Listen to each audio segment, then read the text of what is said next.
So this is how we're going to do a job on our Delta 88 here. First thing you want to do on this car is you want to make sure you open up the master cylinder to allow for the brakes, for the brake fluid. When you compress the caliper, this is going to rise up. So you want to make sure you don't have too much in here, otherwise this will overflow and make a mess everywhere.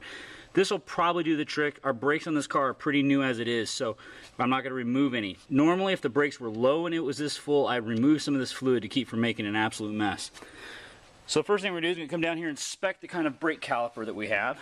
We're going to look here at the pads.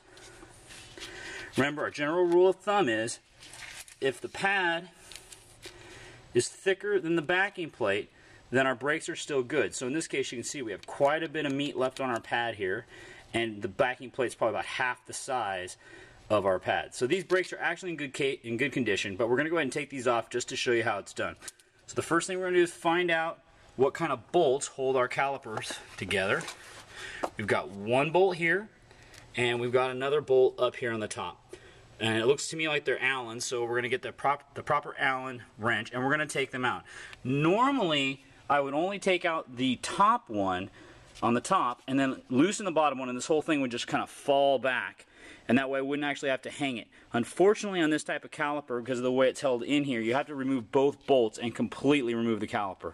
Okay, so I found our appropriate Allen wrench. It's our 8mm metric here.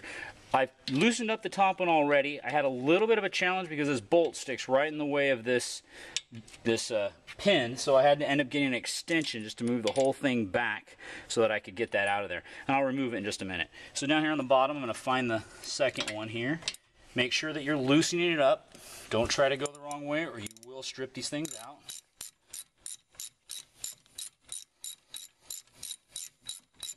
See what kind of condition our bolt is in here. Remember that the caliper slides back and forth on this bolt.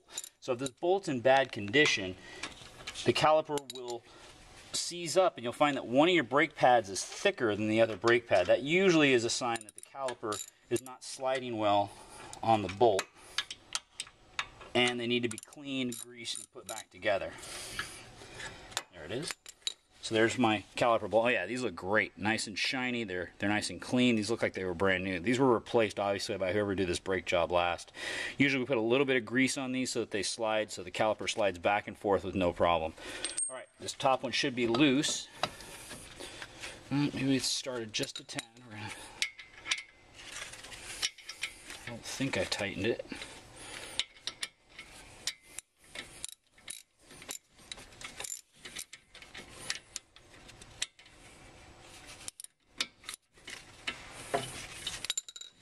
There it goes. Okay, and before I do this, I've got a piece of wire sitting here. Let's see where I put that thing. Aha! So I've got my funky piece of wire here. I'm going to hang this top end over the shock up here. This is going to hold my caliper when I take it off. So now I'm going to remove my caliper, and I'm going to kind of put that piece of wire through there like that, and kind of just tie it around the top like that. Make sure it's staying up there on the top. And the reason we do this is because we don't want this brake line right here to be stretched. If we stretch this brake line at all, it's an easy thing to break off, and then we'll have to replace the hose, and that leads to a whole bunch of other problems. Okay, so this looks pretty straightforward. This pad just pries right out of here. You want to inspect your pad, take a look at it, see the condition. So like I said, these are brand new pads. I don't think these have any wear at all on them.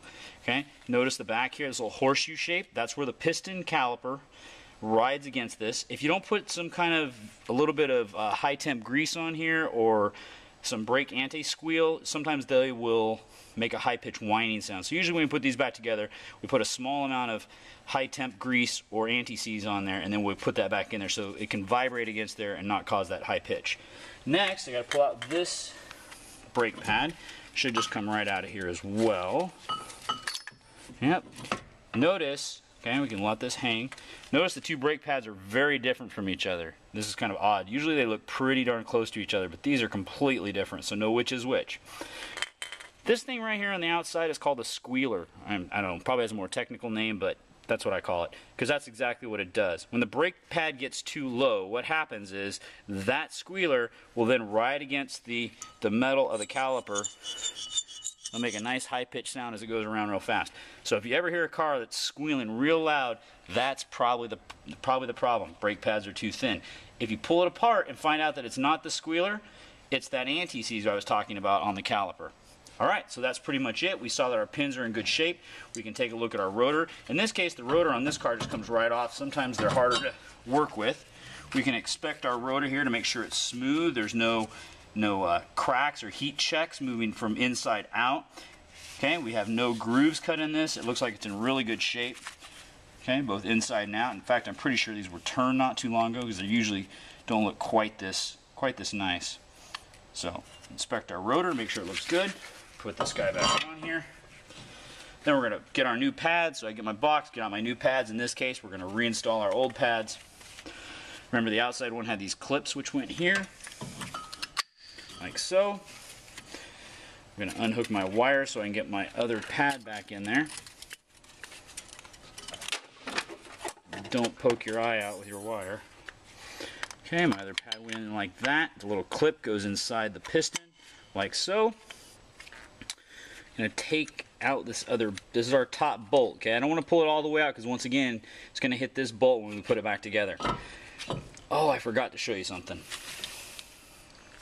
Pads have to come back off. When you have your caliper out like this, one of the things is if the pads have been worn down at all and you're putting new pads on it, you'll have to push this piston back into the caliper. This is the tool we do this with, okay? This goes like this. You line it up on the edge here. So what you're looking at is this part right here. We push that like that, and watch that silver part will slowly, don't do it fast, we'll do it nice and slow. You're pushing brake fluid back up the hose and back into the master cylinder. So you do it nice and slow, you push this back in here. Notice the silver part there. See the silver part slowly disappearing, that piston's moving back into the caliper. So once you get that piston all the way back in there, then you can put your brand new pads back on there. Try to do it beforehand, it won't fit over your rotor. Okay, so that looks good. New pads in there. Pull this back around. Make sure everything's back in place.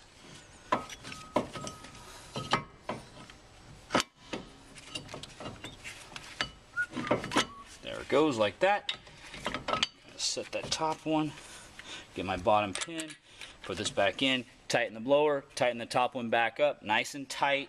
Okay, because this is something you don't want to wobble back out. And there's your brake job. Okay, we've now buttoned this up. We've tightened up our two caliper bolts. Everything's back in here nice and tight. There's no brake fluid floating around anywhere. All the hoses look good. We inspected them to make sure there was no brake fluid here. Back here where the connection is to the metal brake hoses. The last thing we want to do is we want to come up top once again, check the level of our master cylinder, make sure that we're not too full. So check, here's our min max down, here's our min line down here at the bottom, and you want to find out, where your max line is. I think this one's marked on the other side. And then find out where that's at, make sure you're at the right level, and close her all up.